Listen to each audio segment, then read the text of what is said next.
ఇవాళ మన సిరీస్లో ఫస్ట్ డే అండ్ అసలు మార్నింగ్ లేచినప్పటి నుండి ఈరోజు డాక్యుమెంట్ చేయాలా వద్దా లేదా రేపు చేద్దామా అన్న థాట్స్తోనే లేచిన. బట్ ఏదైతే అది అయిందని చెప్పి I started it. Daily routine లెక్క ఫ్రెష్ అయ్యి ప్రీ వర్కౌట్లో కాఫీ అండ్ ఓట్స్ తిని జిమ్ స్టార్ట్ అయినా. ఈరోజు ఏందో చాలా వియర్డ్ ఉంది. మేబీ నేను ఎప్పుడు ఎక్కువ ఫొటోస్ దిగాలి అండ్ నాకు నేను షూట్ చేసుకోవాలి, అందుకేనేమో. ఈరోజు జిమ్లో వీడి చెస్ట్ అండ్ బైసప్ అండ్ ఈ వేడేందబ్బా ఫుల్ స్వెట్ అవుతుంది. ఈ సమ్మర్ చాలా గలీజ్ ఉంటుంది అనిపిస్తుంది నాకైతే. అండ్ జిమ్ అయినాక డైరెక్ట్ ఇంటికి వచ్చి క్రియేటిన్ తాగేసిన. క్రియేటిన్ కూడా అయిపోతుంది, కొత్తగా ఆర్డర్ చేయాలి మనం. ఇంకా ఫ్రెష్ అయ్యి బ్రేక్ఫాస్ట్ ఎగ్స్ ప్రోటీన్ షేక్ అని ఒక జామకాయ తిని వర్క్ అయితే స్టార్ట్ అయినా. చాలా డేస్ అయింది ఇక్కడికి వచ్చి, నిన్న వరకు ఇంట్లో నుండే చేసుకుంటుండే.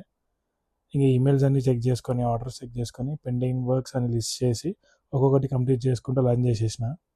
హైలైట్ ఏంటంటే గ్యాస్ స్టోరేజ్ వల్ల మా అమ్మ అసలు చికెన్ వండిస్తలేదు నన్ను స్టవ్ మీద. అండ్ ఈ ప్యాకేజ్ అయితే ఆల్మోస్ట్ ఒక వీక్ నుండి పిక్ చేసుకుంటారు ఈ లాజిస్టిక్స్ వాళ్ళు.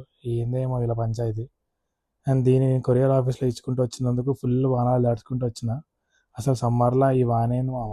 అండ్ అది కూడా నేను డాక్యుమెంట్ చేద్దాం అనుకున్న ఫస్ట్ డేనా. ఇక తడిసి ఇంటికి వచ్చి ఫ్రెష్ అయినా.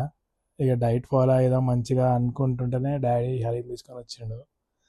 హలీంకి నో చెప్పలేము కదా, ఇంకా తిని పడుకునేసిన. వాన వల్ల వాకింగ్ కూడా బుగ్గా ఈరోజు.